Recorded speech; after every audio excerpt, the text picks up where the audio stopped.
إن الحمد لله نحمده ونستعينه ونستغفره ونعوذ بالله من شرور أنفسنا وسيئات أعمالنا من يهده الله فلا مضل له ومن يضلل فلا هادي له وأشهد أن لا إله إلا الله وحده لا شريك له وأشهد أن محمدا عبده ورسوله يا أيها الذين آمنوا اتقوا الله حق تقاته ولا تموتن إلا وأنتم مسلمون يا أيها الناس اتقوا ربكم الذي خلقكم من نفس واحدة وخلق منها زوجها وبث منهما رجالا كثيرا ونساء واتقوا الله الذي تساءلون به والأرحام إن الله كان عليكم رقيبا يا أيها الذين آمنوا اتقوا الله وقولوا قولا سديدا يصلح لكم أعمالكم ويغفر لكم ذنوبكم ومن يطع الله ورسوله فقد فاز فوزا عظيما أما بعد فبين يدي هذه الكلمة أود أن أشكر القائمين على هذا المركز المبارك على جهدهم في نشر الإسلام وفي نشر السنة وفي نشر العقيدة الصحيحة. Donc tout d'abord, avant de commencer, je voudrais remercier tout d'abord les responsables et les organisateurs de ce centre islamique Tariq ibn Ziyad pour tous les efforts qu'ils font pour propager et diffuser l'islam authentique, de propager la sunna du prophète sallallahu alayhi wa ala alihi wa sallam. وموضوع هذه الكلمة كما سمعتم هي الفوائد المستنبطة من وصايا لقمان الحكيم لابنه. والوصايا الواردة في قصة لقمان تضمنت فعلا فوائد عظيمة وتعتبر نهجا سديدا في الدعوة إلى الله أولا وفي تربية الأبناء ثانيا. وهذه الفوائد المستنبطة أخذتها من رسالة ألفها الشيخ عبد الرزاق العباد حفظه الله تعالى، فقد ألف رسالة سماها الفوائد المستنبطة من وصايا لقمان لابنه، وقد عد فيها ما يقارب من 50 فائدة. Le sujet de cette conférence, comme cela vous l'a été annoncé, concerne les bénéfices que l'on retient des conseils de Luqman, le sage, à son fils. Et, bien sûr, c'est ce que l'on retient de ces enseignements de Luqman à son fils. Je les ai puisés d'une risala, d'un petit livret qu'a écrit le Cheikh Abdul Razzaq al-Abbad à ce sujet, et dans lequel il a listé plus de 50 choses que l'on peut déduire des enseignements de Luqman à son fils.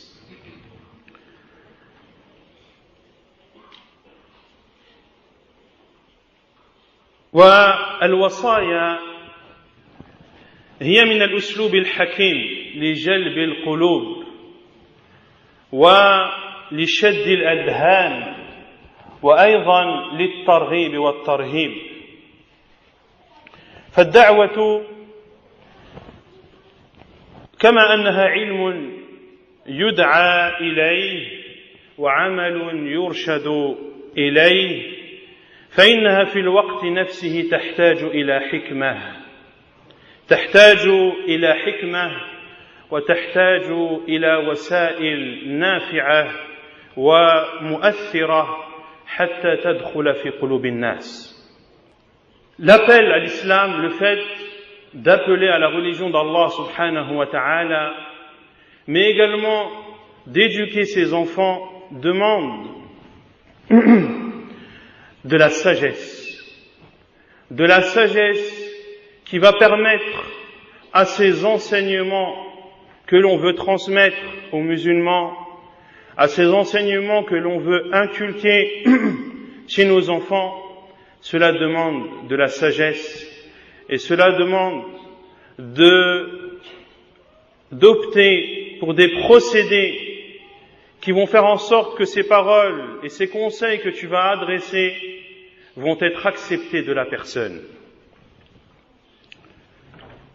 ولقمان هو عبد صالح وحكيم وليس بنبي وليس في كتاب الله ولا في سنة رسول الله صلى الله عليه وسلم ما يدل على أن لقمان نبي.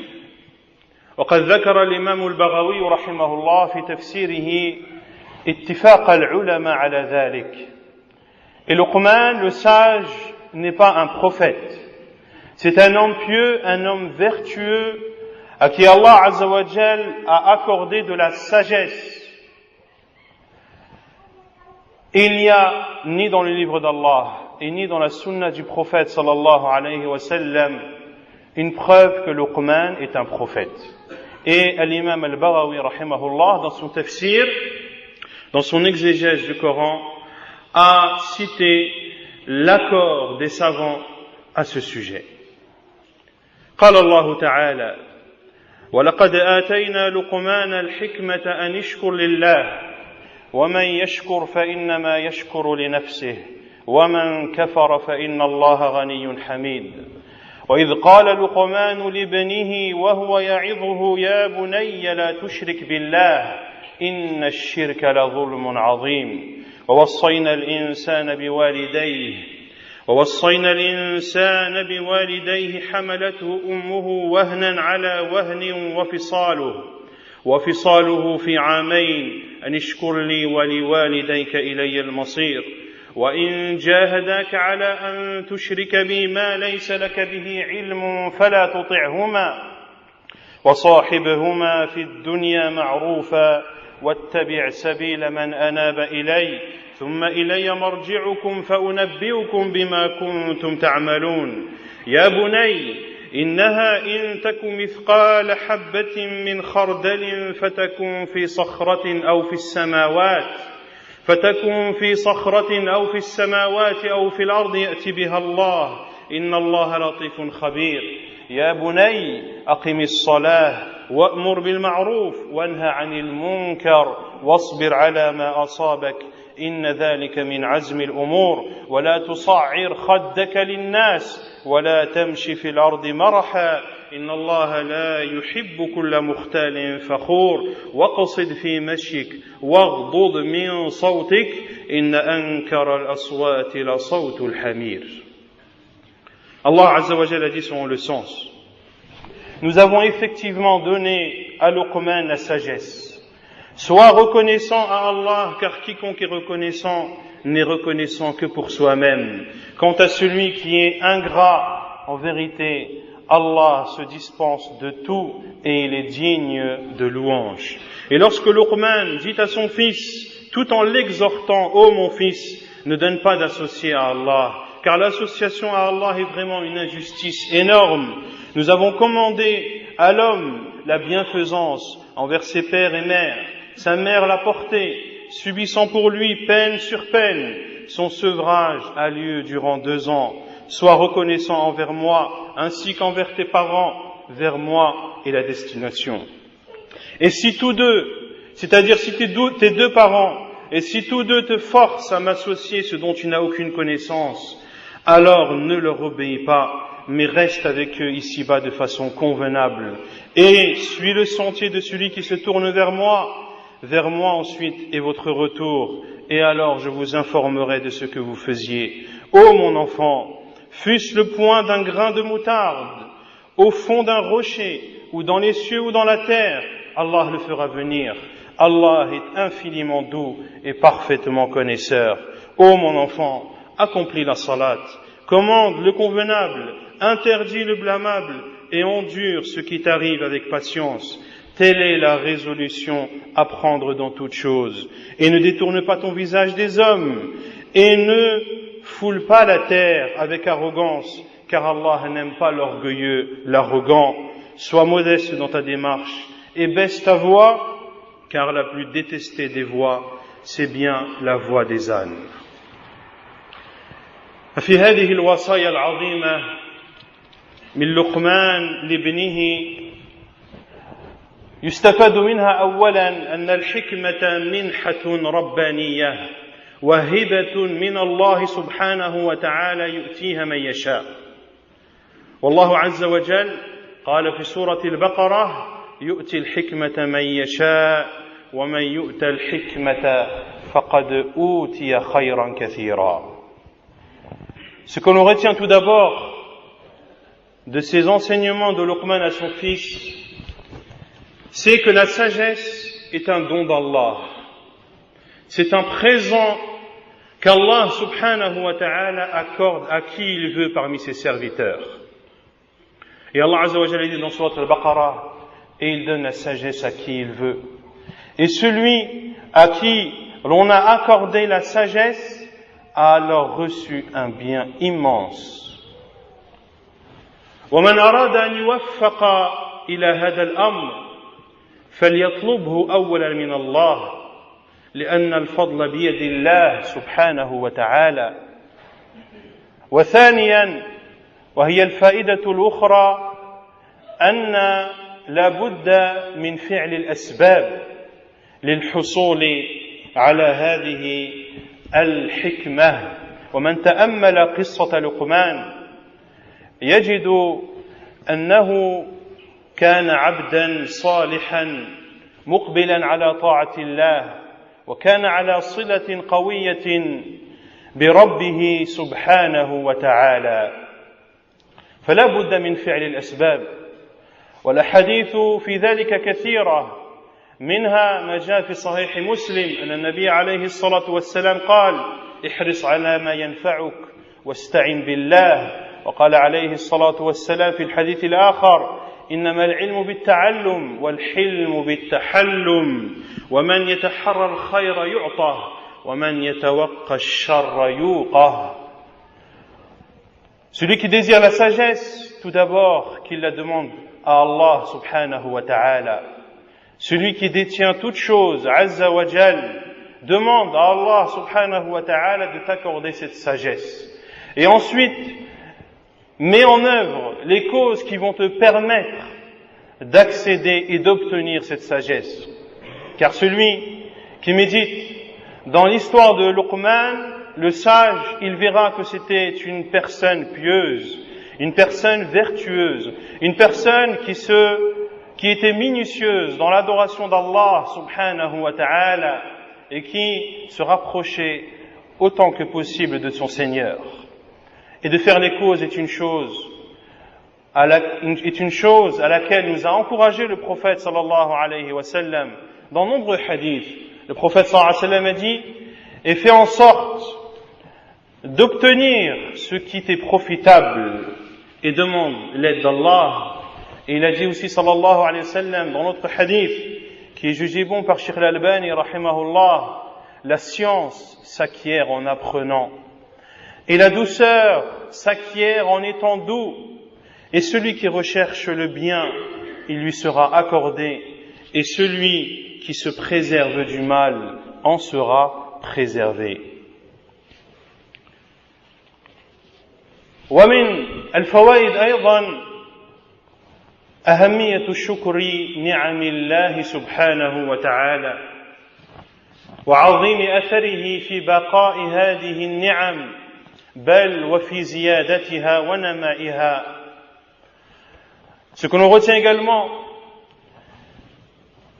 est l'importance du remerciement à Allah subhanahu wa ta'ala, de la reconnaissance envers Allah subhanahu wa ta'ala. Nous avons accordé certes la sagesse à Luqman, anishkur lillah, afin que tu sois reconnaissant, car la reconnaissance permet au bienfait qu'Allah Azza wa Jal t'a donné de persister et bien plus encore d'augmenter, comme Allah Azza wa Jal l'a proclamé, la in shakartum la azidannakum. Si vous êtes reconnaissant, alors nous vous ajouterons. Et un bienfait qu'Allah subhanahu wa ta'ala t'accorde, lorsque tu es reconnaissant, eh bien, ce bienfait persiste, perdure, mais lorsque tu es ingrat envers ton Seigneur, qui t'a comblé de bienfaits innombrables, eh bien, ces bienfaits partiront les uns après les autres. ومن الفوائد أيضا أن الشكر يكون باللسان بالقلب واللسان والجوارح. Et la reconnaissance se fait par le cœur, par la langue et par les membres de ton corps. ومن الفوائد أيضا أن الله عز وجل لا ينفعه شكر من شكر ولا يضره كفر الكافرين. لئن أن يشكر لله ومن يشكر فإنما يشكر لنفسه ومن كفر فإن الله غني حميد. Ce qu'on retient également, c'est qu'Allah Azza wa Jal n'a nul besoin de la reconnaissance de ceux qui sont reconnaissants envers lui. De même qu'Allah subhanahu wa ta'ala n'est en aucun cas atteint par l'ingratitude de l'ingrat. Bien au contraire, celui qui est reconnaissant, il est reconnaissant pour soi, et celui qui est ingrat, eh bien, son ingratitude ne portera atteinte qu'à lui-même. Ainsi Allah Azza wa Jalla dit dans Surat Al-Isra, Man ihtada fa innama yahtadi li nafsihi. Celui qui suit le droit chemin l'a suivi pour lui-même. Wa man dalla fa innama yadhillu alayha. Et celui qui est égaré, celui qui a choisi de suivre le sentier égaré ne portera atteinte, et cela ne sera qu'à son propre détriment. ومن الفوائد أيضا الإيمان بكمال غنى الله سبحانه وتعالى. غنى الله من كل وجه وافتقار العبد إلى ربه من كل وجه. Également, ce qu'on retient, c'est la richesse d'Allah subhanahu wa ta'ala, la richesse absolue. Allah subhanahu wa ta'ala n'a besoin de personne, n'a besoin de rien, subhanahu wa ta'ala. Quant à ses serviteurs, ce sont les faibles, ce sont ceux qui sont dans le besoin. ومن الفوائد أيضا أن الحكمة شيء عظيم، ولذلك من الله على لقمان بتحصيلها، وهذا واضح في سياق ثناء الله على لقمان. والحكمة لها عدة تعريفات، منهم من قال إنها العلم النافع المقرون بالعمل الصالح، وقيل هي وضع الأمور في موضعها، وقيل هي البصيرة والفهم والسداد وحسن الرأي. La sagesse qui est une chose importante, car Allah Azza wa Jalla a loué et a fait les éloges de Luqman par le fait qu'il lui ait accordé la sagesse. La sagesse a plusieurs définitions. Certains savants l'ont défini en disant que c'est la science bénéfique qui est associée et accompagnée des actes pieux et vertueux. D'autres ont dit que la sagesse, c'est de placer chaque chose à son endroit. De placer chaque chose à son endroit. Et d'autres ont dit, c'est la clairvoyance, c'est la compréhension, c'est la droiture, et c'est le fait d'avoir toujours le meilleur et le bon avis.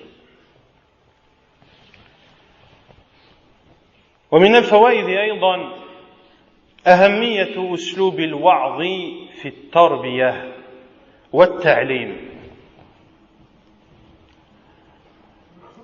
Ce que l'on retient également, l'importance de l'exhortation.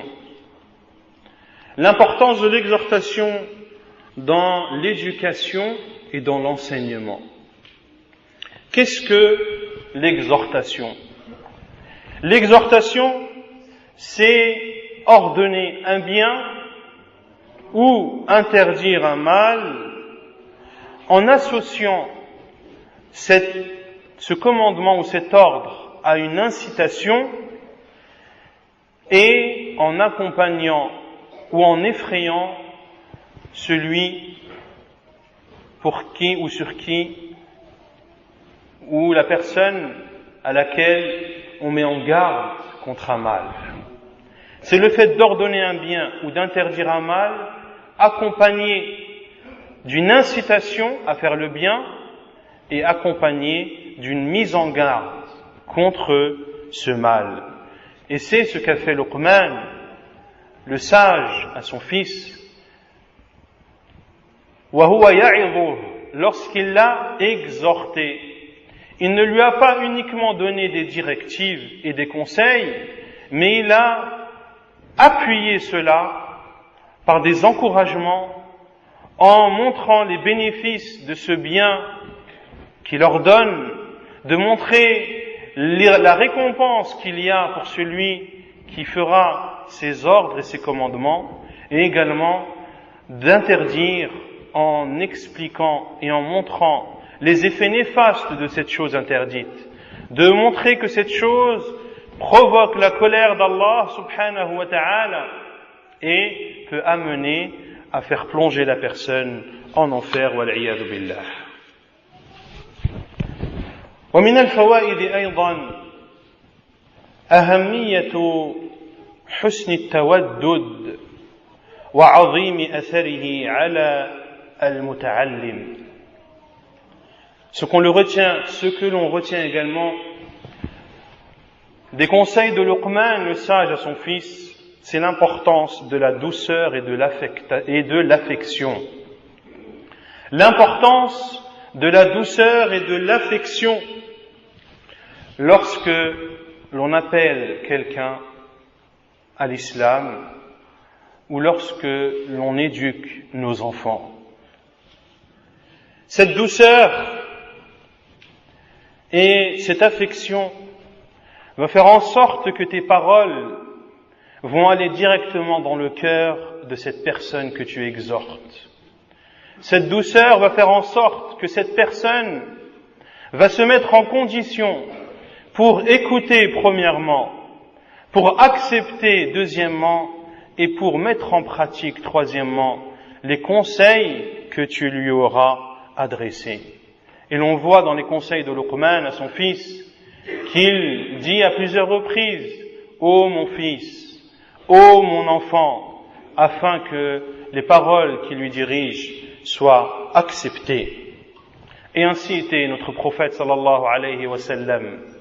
Ainsi était notre prophète sallallahu alayhi wa sallam envers sa communauté de façon générale, mais également envers les enfants sallallahu alayhi wa sallam. Sa petite fille qui est montée sur son dos sallallahu alayhi wa sallam alors qu'il était en prosternation. Il a prolongé sa prosternation pour ne pas déranger sa petite fille qui était montée sur son dos sallallahu alayhi wa sallam, au point que certains des compagnons ont levé leur tête car ils ont eu peur qu'une chose était arrivée au prophète sallallahu alayhi wa sallam. Le prophète alayhi salatu wa sallam, qui sur le minbar le jour du vendredi a vu ses petits-fils Al-Hassan et Al-Hussein marcher, et le prophète alayhi salatu wa sallam, par amour pour eux et par affection envers eux, n'a pu se retenir de descendre et de les prendre. Sallallahu alayhi wa ala alihi wa sallam. Le prophète alayhi salatu wa sallam, qui un jour a pris Mu'ad ibn Jabal radiyallahu anhu par la main et lui a dit « Ô Mu'ad, je t'aime en Allah. Ô Mu'ad, je t'aime. » Et Mu'ad radiyallahu anhu a dit « Moi aussi, ô envoyé d'Allah, je t'aime. » Après que le prophète sallallahu alayhi wa sallam ait fait cette introduction, pleine de douceur et d'affection, il lui a alors enseigné. Que lui a-t-il enseigné? Il a dit alayhi salatu wassalam, أوصيك يا معاذ لا تدعن في دبر كل صلاة أن تقول اللهم أعني على ذكرك وشكرك وحسن عبادتك.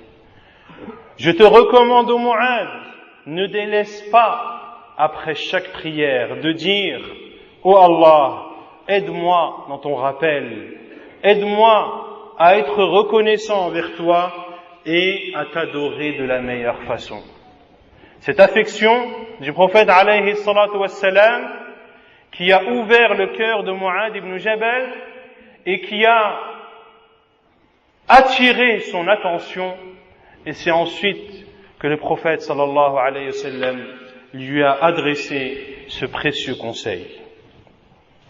ومن الفوائد أيضا مراعاة الأولويات في الدعوة إلى الله، وهذا ينبغي أن يتنبه له الآباء والمربون والدعاة إلى الله سبحانه وتعالى.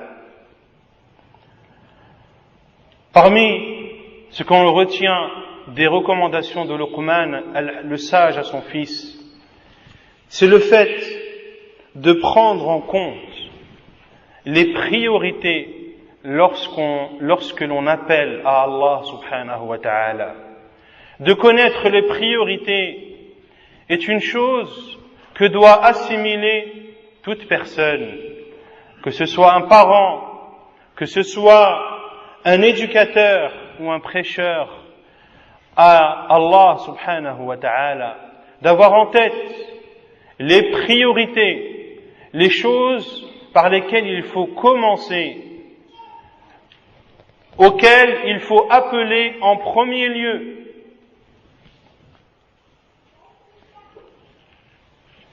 Et bien sûr, la plus importante des choses est la croyance. Et à la tête de cette croyance, l'unicité d'Allah subhanahu wa ta'ala.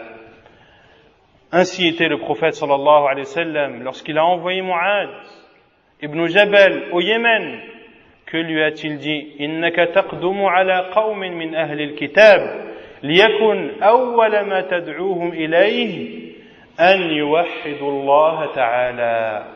Ô Mu'adh, tu vas te rendre chez un peuple parmi les gens du Yémen, qui étaient des gens du livre à l'époque, que la première chose à laquelle tu les appelles soit de n'adorer qu'Allah subhanahu wa ta'ala seul. ومن الفوائد أيضا أن الشرك أعظم الذنوب وأخطرها، وهو أعظم ما نهى الله عنه، ولهذا حذر منه لقمان ابنه أولا. يا بني لا تشرك بالله. Ce qu'on le retient également, c'est que le polythéisme est le pire des péchés, le plus grave, et c'est ce qu'a le plus interdit Allah subhanahu wa ta'ala. Et ceci, bien sûr, est déduit du premier conseil qu'a adressé Luqman à son fils, qui est « n'associe rien à Allah ». ومن الفوائد أيضا أهمية تنشئة الأبناء من الصغر على التوحيد والإخلاص والبعد عن الشرك. Ce qu'on le retient également, c'est l'importance d'éduquer nos enfants depuis leur plus jeune âge, de leur enseigner l'unicité d'Allah subhanahu wa ta'ala et de les mettre en garde contre le polythéisme. Car l'enfant a besoin qu'on lui enseigne l'unicité d'Allah subhanahu wa ta'ala. Et l'enfant a besoin qu'on lui explique ce qu'est le polythéisme afin qu'il s'en préserve, afin qu'il ne sombre pas dans ces ténèbres. Et c'est pour cela que parmi les sagesses du conseil que nous a donné le prophète sallallahu alayhi wa sallam, lorsqu'il a dit alayhi salatu wa salam, khayrul asma'i Abdullahi wa Abdur Rahman.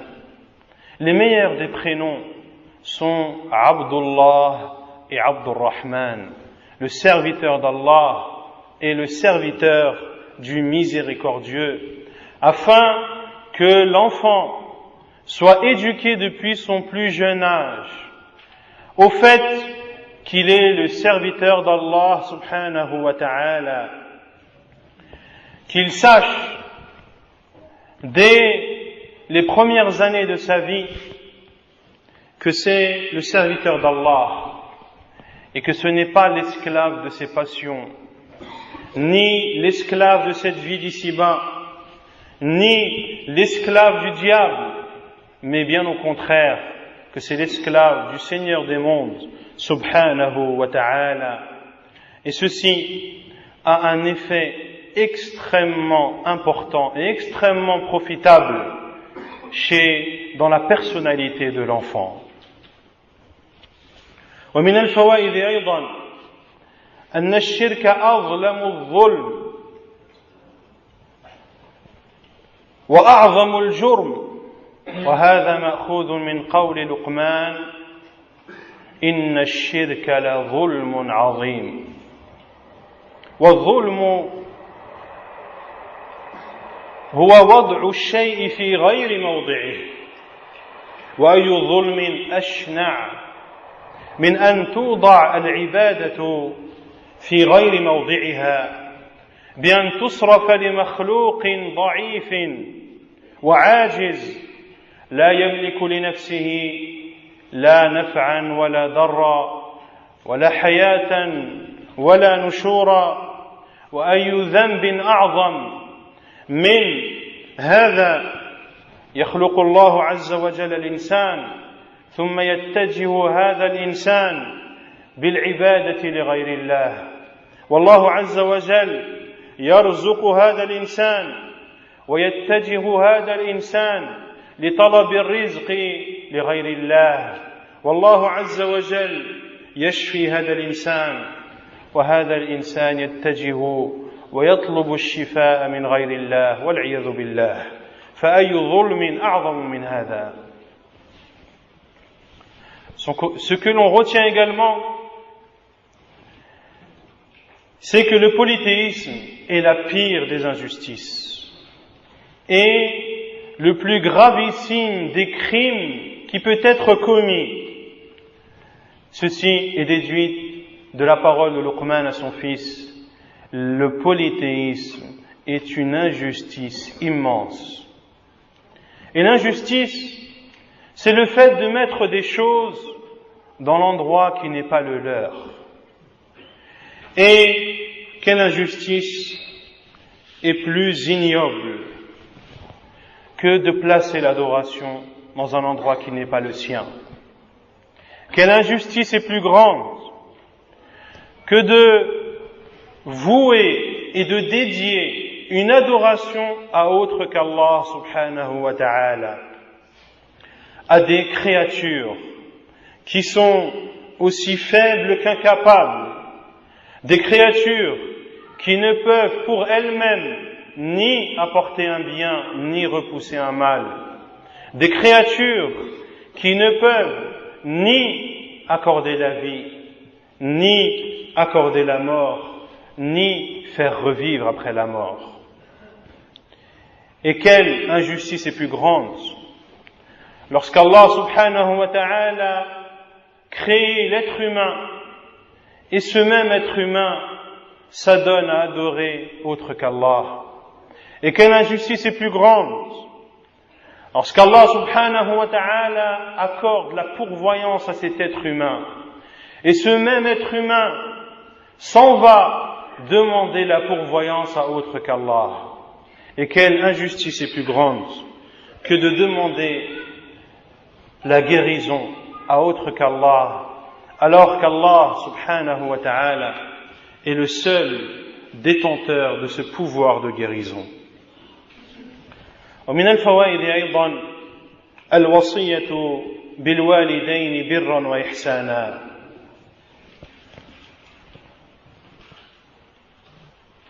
Et ce qu'on retient également des enseignements de Luqman à son fils, c'est le recommandement ou la recommandation à respecter les parents, à faire preuve de bonté, de générosité et de donner tous les droits qu'ont nos parents. Et cette recommandation est une recommandation d'Allah subhanahu wa ta'ala. وَوَصَّيْنَا الْإِنسَانَ بِوَالِدَيْهِ. Et les savants ont dit qu'ici Allah azza wa jalla a fait une parenthèse en citant les recommandations de Luqman à son fils pour recommander la bienfaisance envers les parents. Et ceci montre bien sûr l'importance de la bienfaisance envers nos parents.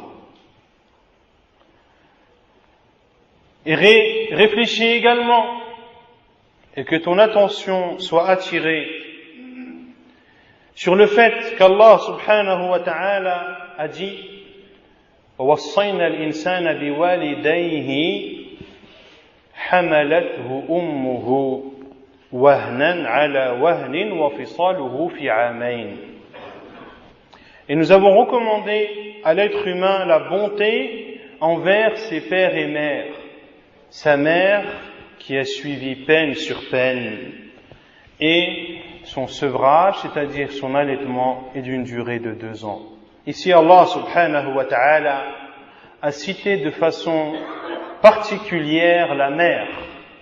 Il a tout d'abord cité les 2 parents, puis a cité à part entière la mère, en qualifiant celle-ci qu'elle subit peine après peine et qu'elle également porte la responsabilité de l'allaitement. Et ceci doit te rappeler, cher enfant,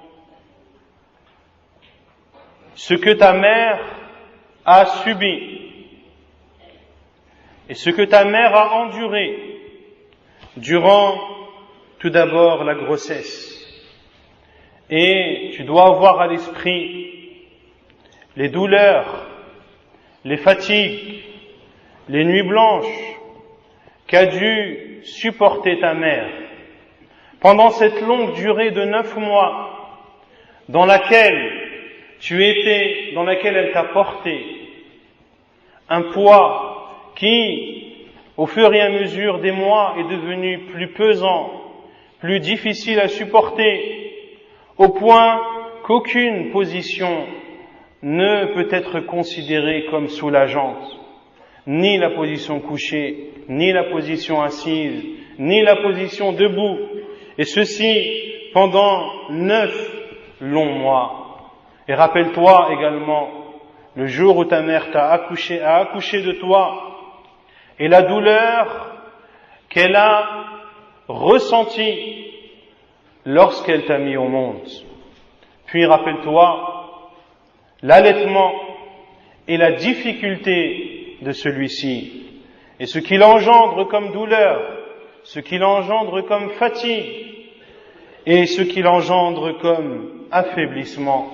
Tu dois avoir à l'esprit tout ceci, tu ne dois pas l'oublier, tu ne dois pas oublier ce bien qu'aucun être humain ne t'a apporté autre que ta mère. ومن الفوائد أيضا وهذا ما ذكرناه عظيم حق الأم وأنها أولى الناس بالبر وأولى الناس بحسن المصاحبة. ولهذا قال بعض أهل العلم إن في هذه الآية دليلا وشاهدا لقول النبي عليه الصلاة والسلام أمك ثم أمك ثم أمك. Et bien sûr, ce qu'on le retient, c'est l'importance de la mère et l'immense droit qu'elle a sur ses enfants. Et ce verset, cette parole d'Allah subhanahu wa ta'ala vient bien sûr appuyer la parole du prophète sallallahu alayhi wa sallam, connue de chacun d'entre nous: ta mère, puis ta mère, puis ta mère. Lorsque cet homme est venu demander conseil au prophète sallallahu alayhi wa sallam, qui mérite le mieux ma meilleure compagnie? Et le prophète sallallahu alayhi wa sallam a dit à 3 reprises: ta mère. ومن الفوائد أيضا أن قرن حق الوالدين بحق الله دليل على عظيم مكانة حقهما وأنه أوجب الحقوق بعد حق الله. Et Allah subhanahu wa ta'ala a cité le droit des parents après avoir cité son droit à lui subhanahu wa ta'ala, qui est de l'adorer seul sans ne rien lui associer. Et le fait qu'Allah subhanahu wa ta'ala ait cité le droit des parents après son droit montre l'importance que les parents ont et les immenses droits qu'ils ont envers leurs enfants. Et ceci montre par la même occasion la gravité de la malfaisance envers les parents. Et que de maltraiter ses parents, de manquer de respect envers eux, fait partie des péchés les plus graves. Le prophète alayhi salatu wassalam, comme cela est rapporté dans les deux sahih al-Bukhari et Muslim, selon Abi Bakra radiyallahu anhu, le prophète sallallahu alayhi wa sallam a dit: voulez-vous que je vous informe des plus grands péchés? Bi akbaril kaba'ir, des plus grands parmi les grands péchés. Le prophète sallallahu alayhi wa sallam a dit cela à 3 reprises. Ils ont dit: bien sûr, ô envoyé d'Allah. Il a répondu sallallahu alayhi wa sallam: al-ishraku billah wa uququl walidayn, d'associer à Allah une autre divinité et de manquer de respect envers ses parents. ومن الفوائد أيضا المستنبطة من وصايا لقمان لابنه طريقة التعامل مع الأب أو الأم إن كانا مشركين أو فاسقين، فلا يطاع الأب ولا تطاع الأم إن طلب من ولدهما أن يشرك بالله أو أن يفعل المعصية، لكن في الوقت نفسه لا بد من المصاحبة بالمعروف. Ce que l'on retient également, c'est la façon ou la réaction qu'il faut avoir vis-à-vis de 2 parents qui ne sont pas musulmans ou qui sont pervers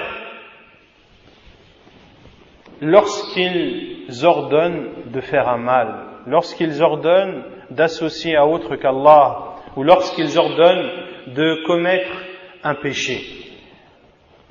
Eh bien, le père ne doit pas être obéi. De même que la mère ne doit en aucun cas être obéie lorsqu'ils ordonnent à leur enfant d'associer à Allah Azza wa Jal autre que lui, ou lorsqu'ils ordonnent à leur enfant de désobéir à Allah subhanahu wa ta'ala, mais en même temps, cet enfant doit être bienfaisant envers ses parents et ne doit pas manquer de respect envers eux.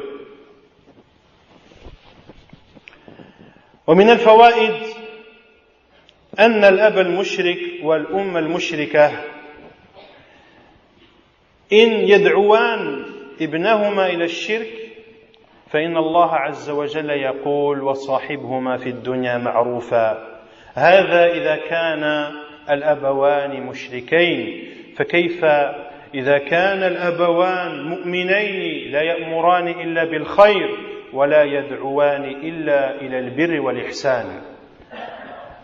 Allah Azza wa Jal nous a exhortés de nous comporter convenablement envers deux parents polythéistes qui ne sont pas musulmans et qui adorent autre qu'Allah. Des parents qui, avec force, ordonnent à leurs enfants d'associer autre qu'Allah. Malgré cela, il doit se comporter de façon convenable avec eux.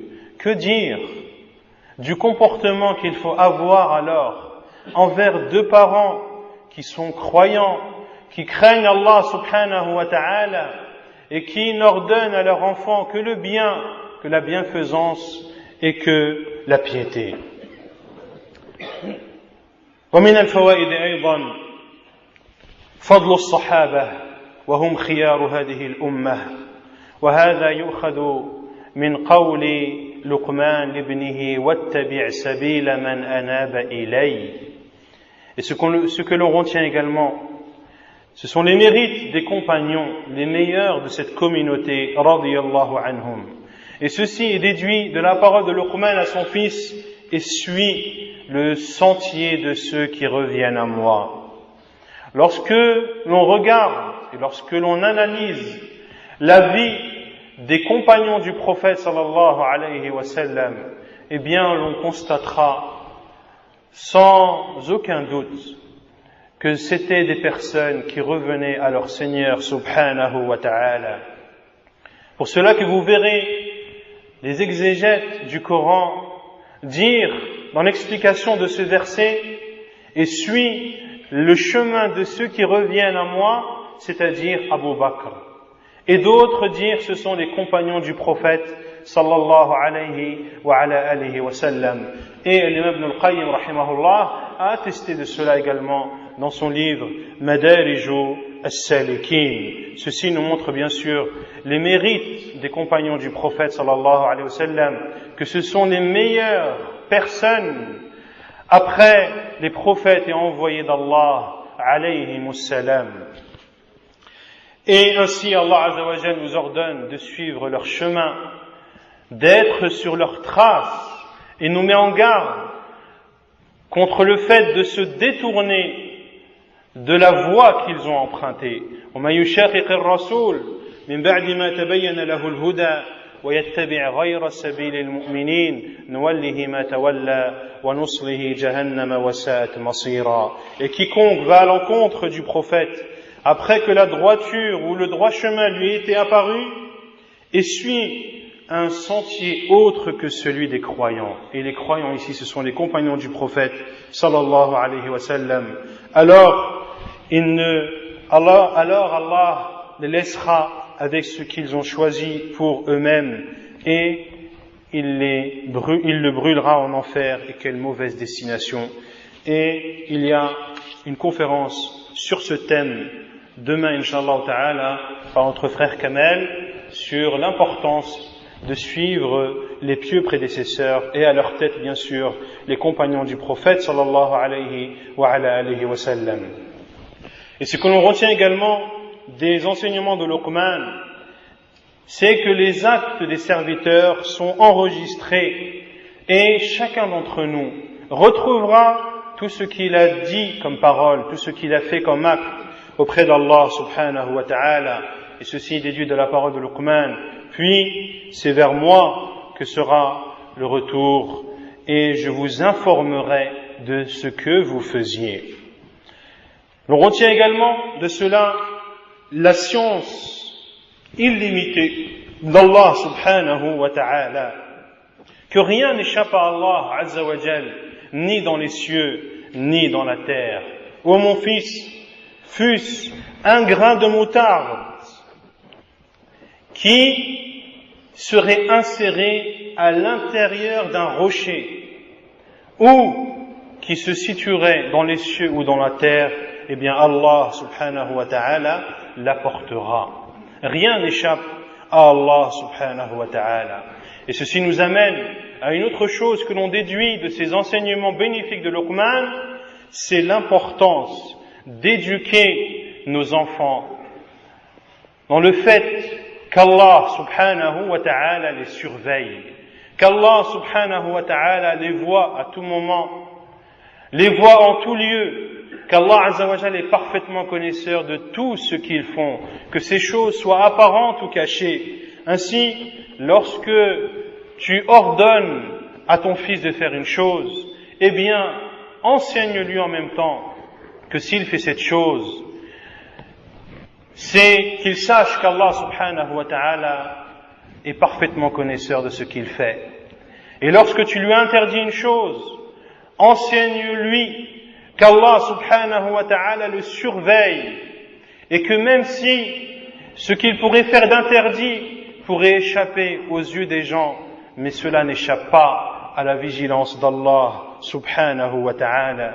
Et ceci a un effet extrêmement bénéfique dans l'enfant, car cet enfant sera pieux, il saura à tout moment qu'Allah subhanahu wa ta'ala le regarde, qu'Allah subhanahu wa ta'ala le voit, l'entend et est parfaitement connaisseur même de ce qu'il y a dans sa poitrine. Et ce qu'on le retient également, c'est l'importance de la prière. L'importance de la prière. Lorsque Luqman alayhi salam a ordonné à son fils d'accomplir la prière qui fait partie des obligations les plus importantes après les deux attestations. L'attestation qu'Allah subhanahu wa ta'ala est la seule divinité qui mérite d'être adorée, et l'attestation que Muhammad sallallahu alayhi wa sallam est le prophète et l'envoyé d'Allah subhanahu wa ta'ala, que la prière est le lien entre le serviteur et son Seigneur, que la prière est la première chose sur laquelle l'on sera questionné le jour du jugement. Cette prière qui, si elle est bonne, l'ensemble des actes seront bons, et si elle est mauvaise, l'ensemble des actes seront mauvais. Cette même prière qui est l'arbitre entre le musulman et le non-musulman. Celui qui accomplit cette prière a accompli la foi, et celui qui la délaisse tombe dans les limites de la mécréance. Celui qui préserve cette prière, elle sera pour lui une lumière dans son cœur, dans son visage. Elle sera une lumière dans sa tombe. Elle sera une lumière le jour du jugement, lorsqu'il sera ressuscité au milieu de l'ensemble des fils d'Adam et des djinns, depuis Adam alayhi salam jusqu'au dernier des êtres humains.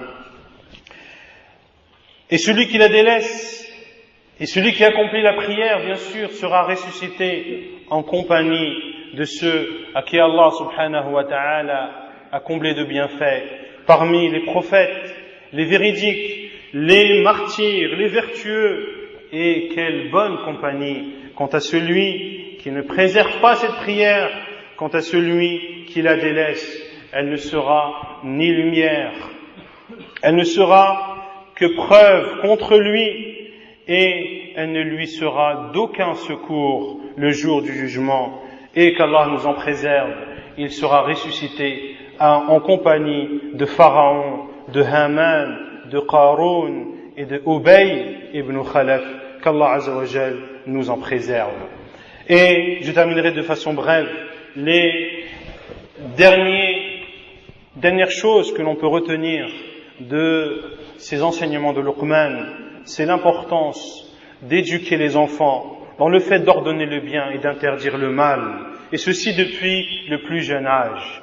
Car un enfant que tu éduques dans le sens d'ordonner le bien et d'interdire le mal sera un enfant qui lui-même va appeler au bien et va interdire au mal.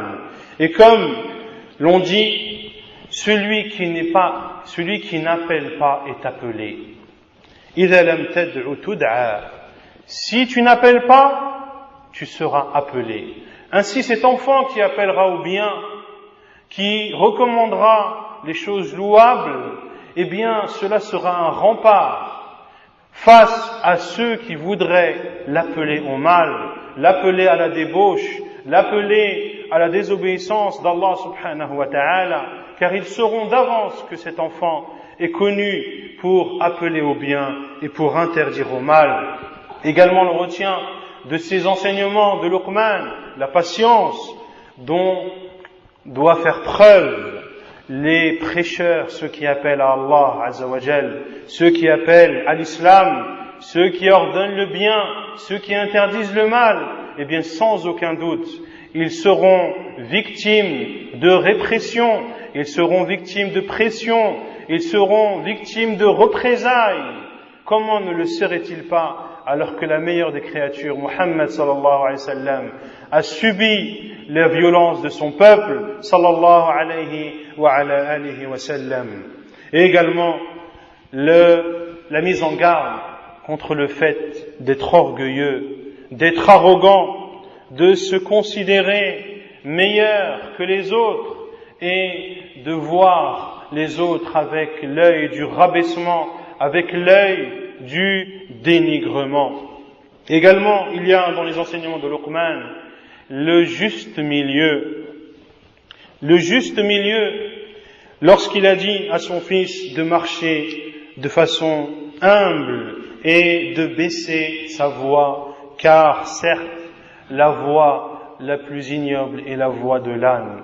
Et ceci montre que le musulman ne doit pas tomber dans les excès, ni dans l'abus, ni dans le manquement vis-à-vis des obligations d'Allah subhanahu wa ta'ala.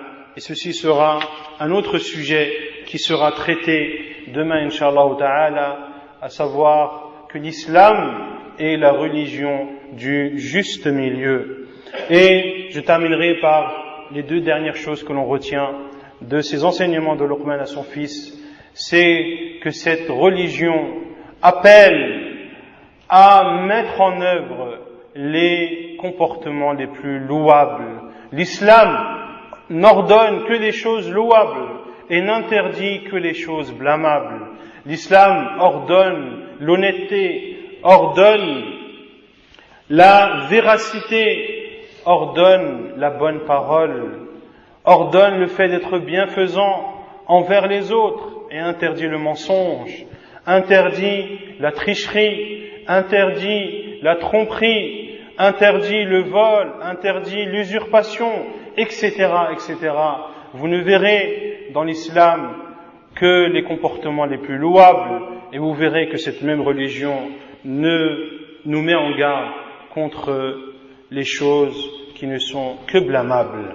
Et la dernière chose par laquelle je terminerai, c'est l'importance de donner des exemples lorsque l'on enseigne, soit aux enfants ou soit aux musulmans. Et Allah Azza wa Jal a donné de nombreuses paraboles dans son noble livre afin de transmettre le message, afin que celui-ci soit mieux compris, afin qu'une image soit présente dans l'esprit de chacun pour se remémorer cette sagesse à laquelle nous appelle Allah subhanahu wa ta'ala. Et ceci sera également un sujet qui sera traité par notre frère Kamel, à savoir les paraboles du Coran, et il va nous expliquer, incha'Allah ta'ala, certaines de celles-ci. نسأل الله عز وجل أن يوفقنا لما يحبه ويرضاه ونسأله عز وجل أن يجنبنا الفتن ما ظهر منها وما بطن ونسأل الله سبحانه وتعالى